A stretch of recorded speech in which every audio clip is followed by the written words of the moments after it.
If you haven't heard, the state of California is proposing a new bill that, if passed, would impose a 25% tax on investors who flip houses in the state.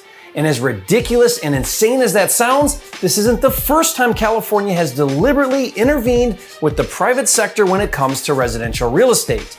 Many aren't aware that the state of California recently passed Bill SB 1079, which gives the state of California first right of refusal to purchase foreclosed homes at the trustee sale. That's right, not only is the government of California buying and owning residential real estate, it has the power to take that real estate from the private sector at the trustee sale. On today's video, find out all the details as well as the latest proposed bill to tax flippers coming up.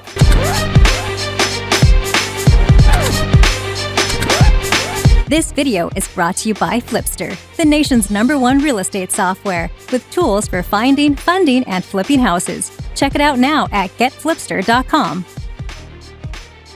If you're new here, I'm Jerry Norton. I make millions of dollars a year wholesaling and flipping houses, and here on my YouTube channel, I show you how to do the same. So if you want to be a flipping genius like me and live your dream life, subscribe to my channel and watch my videos. Now, I seriously wonder if California's goal is to drive every self-respecting real estate investor and pro-business owner from the state. Not only is California anti-business and anti-investor, evident by this new proposed tax on flippers, it's much more than that. Sure, overtaxation is a great way to dissuade people from investing, that's true, but there is much more going on here. This is more than just the same old game of tax business owners out of existence that's been going on for some time. You really have to look even deeper. California is actually moving in the direction to own and control residential real estate. Don't believe me? Let's take a look at Bill SB 1079 that became law and went into effect on January 1, 2021. This new bill completely reshapes the foreclosure process in California and opens the door to government control of real estate. Now let me break it down for you.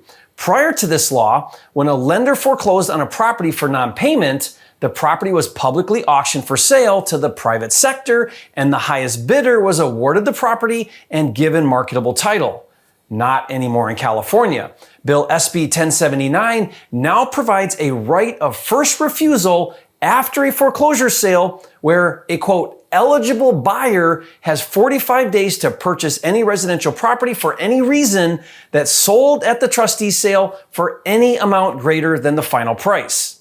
So in other words, let's say that you go to the auction and you and 10 other investors bid on a property and you're the highest bidder for, let's say, $500,000. So you pay $500,000 and purchase the property, but now the property has a cloud on title preventing you from selling it for 45 days. Then on day 44, an eligible buyer comes forward and takes the property from you for $1 more than you paid for it, and there's nothing you can do about it. And guess who qualifies as an eligible buyer? You're not going to believe this. I couldn't make this stuff up if I tried. The state of California, a county, city, district, public authority or public agency, and any other political subdivision or public corporation in California. So pretty much any and every level of government in California has the first right of refusal at the foreclosure auction, including counties, cities, townships, villages, schools, and government departments like sanitation, utility, irrigation, drainage, and flood control districts, and pretty much any and all government entities. And guess who else is specifically named as an eligible buyer under this law? The Regents of the University of California.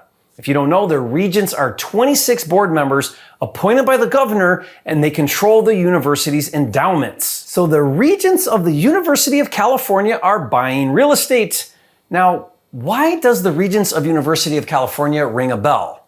Let me think. Oh yeah, I remember all of the scandals. Californians, who remembers in 2003 when the Board of Regents lost hundreds of millions of university dollars that they put in their personal investments, draining the university endowment, which led to a massive increase in tuition cost? Who remembers that?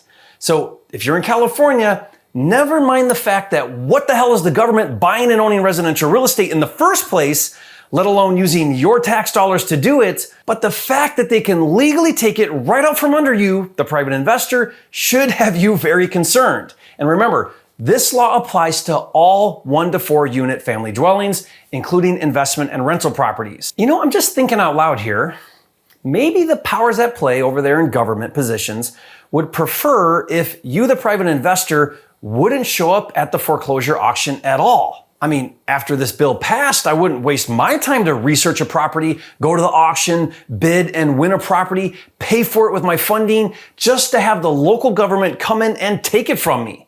You know, maybe if private investors like me stopped going to auction altogether, the government could just buy the properties without any competition. But what else could they do to make it so investors don't want to buy at the auction?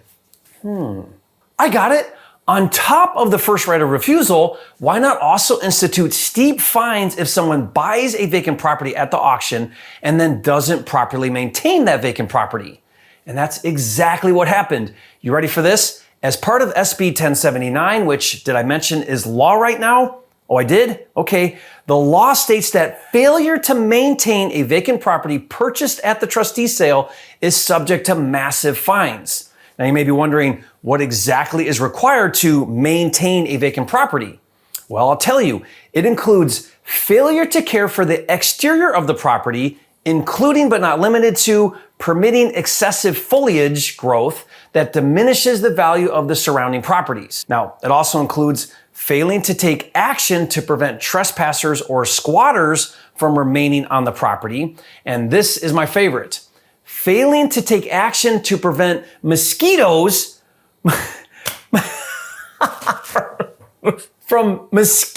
from growing in standing water. Mosquitoes. I mean, I hate mosquitoes same as the next guy, but really, if there are mosquitoes at my vacant property, I could get a fine? I wonder how that works. The city official stops by your property and damn it, he gets bit by a mosquito. You're screwed.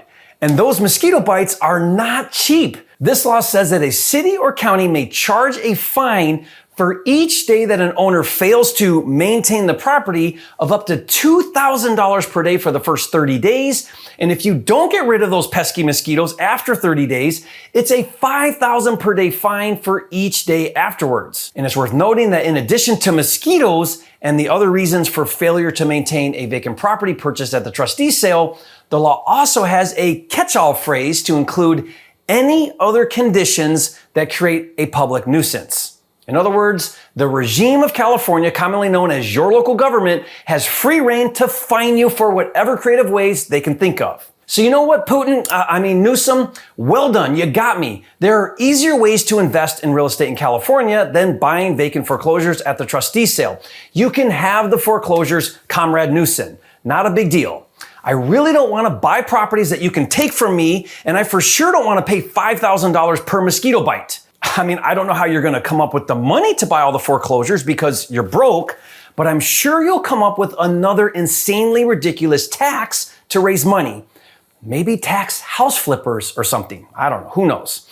So I'm going to go find investment properties somewhere else.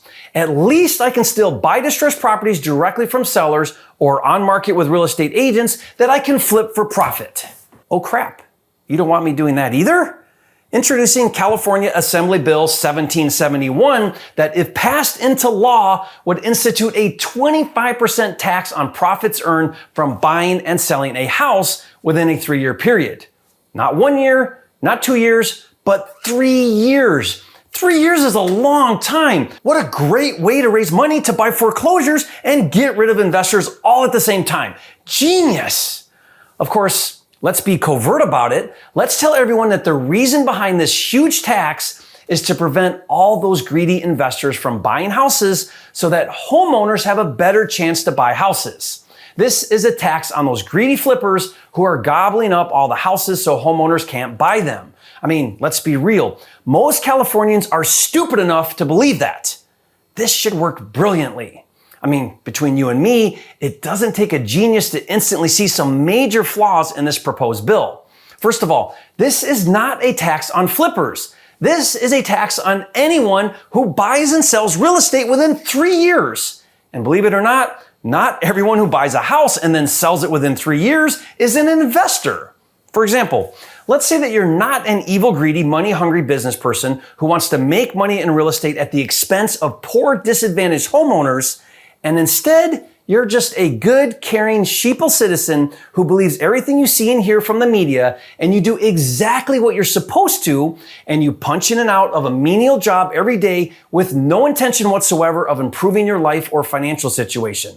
And you buy a retail house for, let's say, $500,000 in Palmdale, California, and through no fault of your own, the Palmdale market has a 15% annual increase over the next 2 years. That means the house you purchased for $500,000 2 years later is now worth $661,000, and all of a sudden your boss transfers you to Wisconsin. So you sell your house and you move.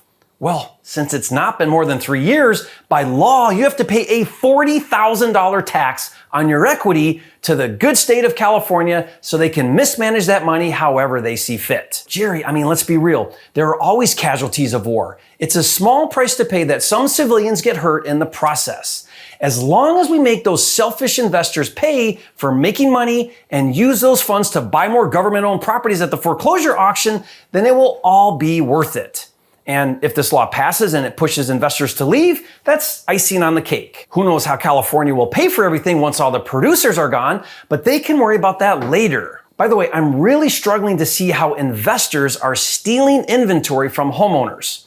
Sure, some properties that flippers purchase would sell retail to homeowners, but many of these properties are distressed properties in need of major repairs that homeowners can't buy because they don't qualify for traditional financing. What will happen to neighborhoods in California and the real estate market if investors stop buying and fixing properties? Pretty sure the market will go to hell in a handbasket.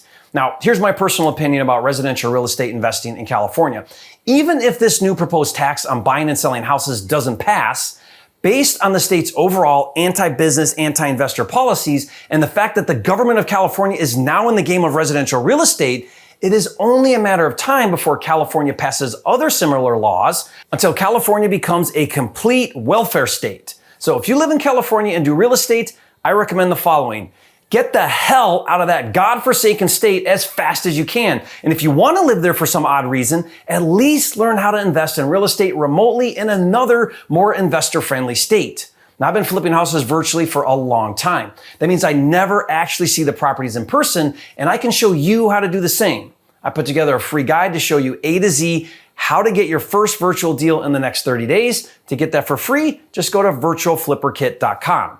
And just like minimum wage and other laws where government intervenes in economics, ultimately it's the consumer who pays the tax, not the investor. Case in point, let's say that this law is passed.